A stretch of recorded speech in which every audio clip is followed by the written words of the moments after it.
அன்புள்ள மாணவ மாணவிகளே, புதிய கல்வியாண்டில் அடியெடுத்து வைக்கும் உங்கள் அனைவருக்கும் டிஎன்டிசி கோச்சிங் சென்டரின் கனிவான வணக்கங்கள். இந்த வருஷம் எப்படி இருக்க போகுது அப்படிங்கிறது தான் இப்போது எக்ஸைட்டடான ஒரு கொஸ்டினாக இருக்க போகுது. எப்படியும் இருக்க போகிறதில்ல, நம்மளுடைய உழைப்பு எப்படி இருக்கோ அதுமாரி தான் இந்த வருஷம் அமைய போகுது. நல்லபடியாக உழைப்போம், நல்லா படிப்போம், சோம்பேறித்தனத்தை விரட்டுவோம், எல்லா விதத்துலேயும் நம்ம ஒரு முன்னோடியாக இருப்போம் அப்படிங்கிற ஒரு எண்ணத்தோடு இந்த கல்வியாண்டை நீங்கள் தொடங்கணுங்கிறது தான் எங்களுடைய ஆசை, உங்களுடைய பெற்றோர்களுடைய ஆசையும் கூட. உங்களுக்காக உழைக்க பெற்றோர்கள் இருக்கிறார்கள், உங்களுக்கு அறிவை புகட்ட ஆசிரியர்கள் இருக்கிறோம். வேற என்ன கவலை உங்களுக்கு? தாராளமாக நீங்கள் என்ன பண்ணலான்னா நல்ல மதிப்பெண்கள் பெறுவதற்கு உழைக்க முடியும். கடினமாக உழைங்க அப்படிங்கிறதுல அர்த்தம் இல்லாமல் நம்ம உழைக்கக்கூடாது. இந்த வருஷம் நீங்கள் என்ன பண்ணணும் அப்படின்னு கேட்டிங்கன்னா, திட்டமிட்டு உழைக்கணும். எந்த கேள்வி எப்போ வரும், எந்த கேள்விலாம் எந்தெந்த இடத்துல வரும், அது மட்டும் இல்லாமல் நம்ம படிக்கும்போது என்ன தவறுகள் செய்கிறோம், எழுத்துப்பிழை ஏன் நமக்கு வருது, ஹேண்ட் ரைட்டிங் ஒஸ்ட்டுன்னு நம்மளை மட்டும் ஏன் சொல்கிறாங்க, எல்லாரும் 5 கொஸ்டின் மனப்பாடம் பண்ணுற இடத்துல நம்ம 2 தானே பண்ணுறோம், அவன் மட்டும் எப்படி புரிஞ்சு படிக்கிறான், நம்மளால் ஏன் புரிஞ்சு படிக்க முடியல, இப்படி பல கேள்விகள் உங்களுக்குள்ளே ஓடிட்டுருக்கும். இதற்கு எல்லாமே விடை எங்கே இருக்குன்னா உங்ககிட்ட தான் இருக்குது. நீங்கள் கடினமாக உழைங்க.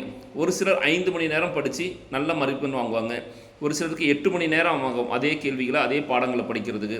அதனால் நம்ம ஒன்றும் குறைஞ்சி போயிடுறதில்ல. இறைவன் எல்லாத்துக்கும் ஒரே அளவான திறமையை வைக்கிறதில்ல. ஒருத்தர் இன்னொருத்தர் விஷயத்தில் திறமையாக இருக்காருன்னா நம்ம இன்னொரு விடயத்தில் திறமையாக இருப்போம். அதனால் 5 மணி நேரத்தில் படிக்கிறவங்க படிச்சுட்டு போகிறாங்க. நம்ம அந்த கோலை அடையணுமா, டோன்ட் வரி, நம்ம ஒரு 8 மணி நேரம் ஆனாலும் கவலைப்படாமல் உழைக்கணும். ஆனால் என்ன பண்ணணும்? கண்டிப்பாக உழைக்கணும். நேரத்திலே எந்திரிங்க, நேரத்தை திருடி பழகுங்க. Time biggest crime. என்ன சார் டைம் பிக்கஸ்ட் க்ரைம்னு சொல்கிறீங்கன்னா, wasting the time is the biggest crime. ஒருத்தர் நேரத்தை வீணாக்குவது போல் மிகப்பெரிய ஒரு குற்றம் எதுவுமே இல்லை அப்படின்னு சொல்லி பல பெரியவர்கள் சொல்லியிருக்கிறாங்க. அது மட்டும் இல்லாமல் நேரத்தை திருடுறதுல எந்த தப்பும் இல்லை. என்னோட நேரத்தை நீங்கள் திருடிக்கோங்க. எதுக்காக?